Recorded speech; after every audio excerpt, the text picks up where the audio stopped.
અમે શનિવાર બુધવારે આવ્યા હતા. શનિવારે? બપોરે હા, બુધવારે અમે પહેલા. ગયા બુધવારે એન્જિયોગ્રાફી કરવા આવ્યા હતા. ત્યારે સાહેબે કીધું કે તમે અત્યારે એડમિટ થઈ જાવ તો શનિવારે ઓપરેશન થાય અને શનિવારે એડમિટ થાવ તો મંગળવારે ઓપરેશન થાય. તો અમે કીધું કે અમે અત્યારે ઘરે વયા જઈએ છીએ, અમે શનિવારે એડમિટ થઈ જાવ.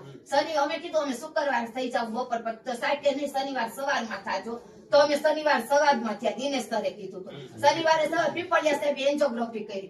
એનો બધો રિપોર્ટ નોંધવા આવ્યો કે હવે તમારે વાળની તકલીફ છે તો તમે વાળના ડોક્ટરને મળો. અમે એને મળ્યા તો કે તમે શનિવારે એડમિટ થઈ જાવ. અમે શનિવારે એડમિટ થયા. એને આ છઠ્ઠો દિવસ છે. મંગળવારની વાત કે હતી. મંગળવારે ઓપરેશન થાય. પેલા કે અમે બનતી કોશિશ કરશું 2 દિવસમાં થઈ જાય. 2 દિવસ તો કે નહીં, દાદાને 4 દિવસ એડજસ્ટમાં રાખવા જોઈએ. તો કીધું કાંઈ વાંધો નહીં, કે એને થોડુંક હૃદયની ને એક્સરસાઇઝ કરાવો.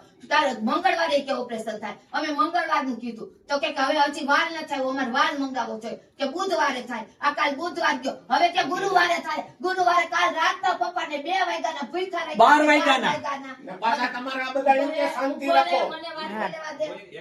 હા, એકનો સાંભળો છો ને સાહેબ. પછી કે 2 વાગે કે તમે હવે દાદાને જમાડી લો. જમાડવું હોય તો સવારે વહેલું 8 વાગે ઓપરેશન છે. અત્યારે 8 ના કેટલા વાગ્યા? પછી કે હવે દાદાને 1 વાગે વારો છે. ઇમરજન્સીમાં સાહેબ ભૈયા ગયા. અટાણે 1 નો કેટલા સાહેબ? હવે કે દાદાને જમાડી લો, કાલ કરાવો.